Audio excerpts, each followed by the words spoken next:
हर हर महादेव। हरि संकीर्तन करते रहे, करवाते रहिए और हरि नाम को रटते रहें और रटाते रहें। एक रहस्य यहाँ खुल रहा है, रहस्य की तरफ हम बढ़ रहे हैं, रहस्य की तरफ हम चल रहे हैं। उस अनंत, इस ब्रह्मांड के सर्वश्रेष्ठ धन की तरफ हम प्रारंभ कर रहे हैं, हम चलना प्रारंभ कर रहे हैं, उसकी जानकारी प्राप्त करने की भी कोशिश कर रहे हैं। तो यहाँ जो है प्रश्न उठता है कि जिस भी महापुरुष का या जिसका भी जैसा भाव होता है उस तरह का वो लेखनी या वाणी करता है।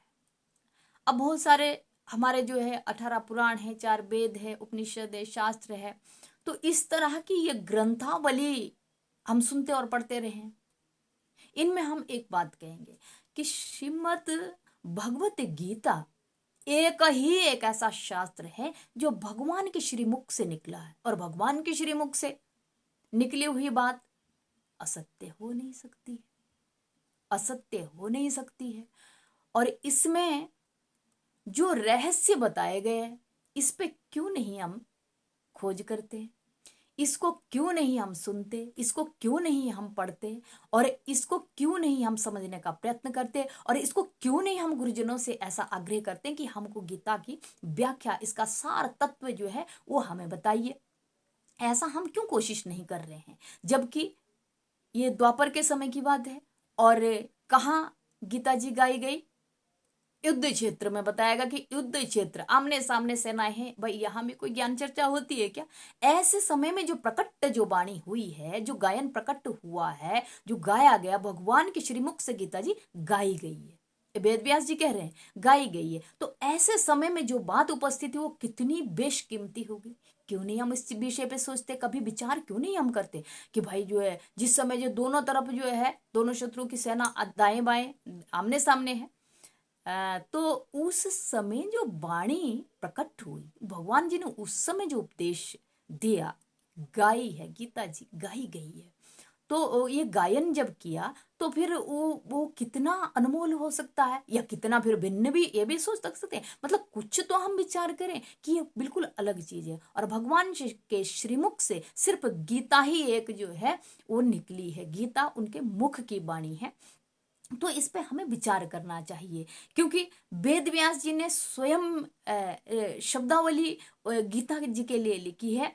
एकम शास्त्रम देव की पुत्र गीतम, एको देव देव की पुत्र एव, एको मंत्रस्य तस्य नामानि, यानी कर्माप्य एकम तस्य देवस्य सेवा।